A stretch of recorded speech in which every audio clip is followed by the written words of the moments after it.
c'est les replays de mars première, le bonbon du mercredi. Bon, ça va être drôle de voir un combat d'Eric Vanderlei. Eric Vanderlei contre Jacare. Alors, en fait, Eric Vanderlei, il y a beaucoup de gens qui le connaissent ici en France parce qu'en fait, ils l'ont vu au Vic. C'est le fameux qui a collé 2 guillotines à Fernand Lopez. Et Eric, moi, je l'ai eu comme prof. Je me suis entraîné avec lui, je l'ai eu comme prof. Et il est de Belo Horizonte d'ailleurs. Oui, un élève de Raculino à Belo Horizonte. C'est un mec extraordinaire et surtout un passeur. Très fort et une très grosse garde aussi. Très très grosse garde. Et face à lui, avec un Jacare qui avait encore un style très très agressif à l'époque de passage et de judo, c'est un combat hyper intéressant. Et d'ailleurs, on le voit tout de suite, hein, ça rentre, il n'y a pas de temps mort, ça rentre immédiatement. On vient travailler au grip, on vient bosser tout de suite par-dessus. Il sait très bien que si ça descend au sol, ça va être une vraie galère à passer, donc il essaie de l'avoir debout tout de suite. Et pour le coup, c'est une belle opposition de style, et physiquement, c'est quand même 2 belles bêtes. Hein. Physiquement, Jacare, c'était un... Voilà, hop, ça saute. Ça ferme.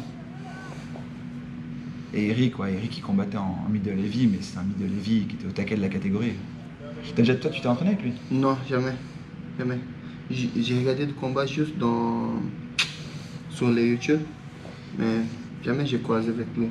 Moi, je l'ai croisé pas mal au Brésil quand j'étais à Belo Horizonte, et puis après ici en France. Ouais. Mais c'est au Brésil ou en France que tu t'es entraîné avec? Les deux. Les deux. Je me suis entraîné là-bas à Belo Horizonte, parce que moi, quand j'étais à Belo Horizonte, justement, j'étais beaucoup avec lui. Mon prof avait été son élève, en fait. Et en France, je me suis entraîné avec lui quand il est arrivé pour le Vic, qu'il a fait sa tournée de stage. On a passé beaucoup de temps ensemble, justement, à s'entraîner. À Belo Horizonte, plein de gens m'ont dit que c'est trop dur à s'entraîner avec lui. Physiquement, c'est impressionnant. Ouais, déjà, passer sa garde, c'est même pas en rêve. D'ailleurs, c'était à l'époque, c'était une légende dans le jiu-jitsu parmi les ceintures noires middle heavy, c'est de se dire que personne passait sa garde. Grosse garde, jeu très old school, très physique. Et voilà, Jacare est obligé de passer par des phases physiques aussi, il lui répond à la force par la force. Là, on est sur une sorte de demi-garde défensive, même si la jambe est sous sa jambe.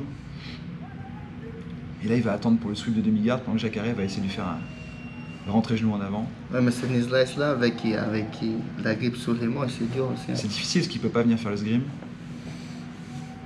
On voit qu'il essaie de décaler la hanche et de passer par-dessus. Combien de temps que ça se fait cette combat? Celui-là, 2011. T'es sûr? 2011. De 2011?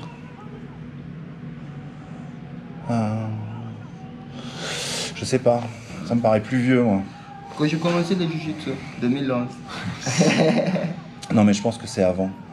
Non, 2011 non, parce que moi je prends ma black belt en 2009. Et moi, Eric, je m'entraînais avec lui quand il était en France, tout ça, quand il était au top, c'était plutôt 2004-2005. Moi, ce que j'allais dire, entre 2004 et 2006, la grande époque Jacare. Et là, le passage qu'il vient de lui faire, le contrôle latéral, par contre, impressionnant, parce que, encore une fois, fallait pouvoir passer la garde, et même la demi-garde après d'Eric. Et derrière, la stabilisation, on voit que la hanche est hyper bien collée.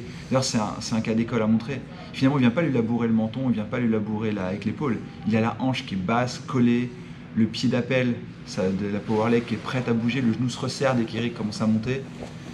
Techniquement parlant, c'est beaucoup de pression, beaucoup de force, un joli contrôle sous l'aisselle au niveau de la hanche. Voilà, ça va passer pour le genou, ça passe pas, ça redescend. Et c'est là aussi où on voit qu'Eric c'est quand même aussi un bel athlète en dessous, parce que faut le tenir, Jacare. On s'en rend pas compte parce qu'aujourd'hui tout le monde l'a vu combattre, mais finalement on se souvient pas qu'au-delà d'être un très bon judoka debout et d'avoir un jiu-jitsu très physique, c'est aussi un athlète en face. On a deux très beaux athlètes là. C'est vrai. Et là son contrôle latéral il est. Et on commence à voir d'ailleurs arriver les premiers trappes de l'APL. Et du jiu-jitsu très basique en face, très efficace, mais c'est du pur cours fondamental, sortie de hanche, jambe par-dessus la tête. De l'autre côté, on est sur un étranglement classique en judo qui avait été oublié pendant longtemps et qui a été repris après. Et une belle résistance à l'étranglement aussi, parce que la pression, elle est forte. Et là, on voit qu'Eric, malgré la pression, arrive encore à le bouger.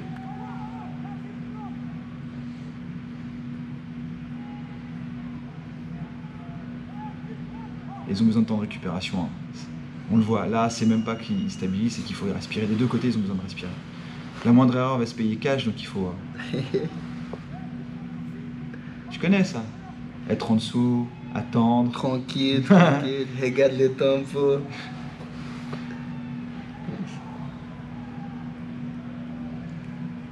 Là, de toute façon, il sait qu'il mène au point.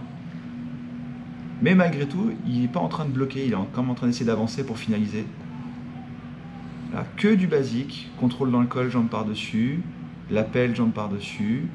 Il a gardé le bras en backup au cas où. Et petit à petit, en fait, il va positionner son corps, il va le monter. Pas trop de physique. Non, juste un peu.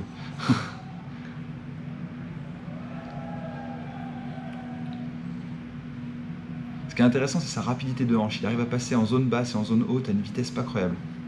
On voit qu'il arrive à passer sous la hanche, sous l'aisselle, quasiment en un claquement de doigts.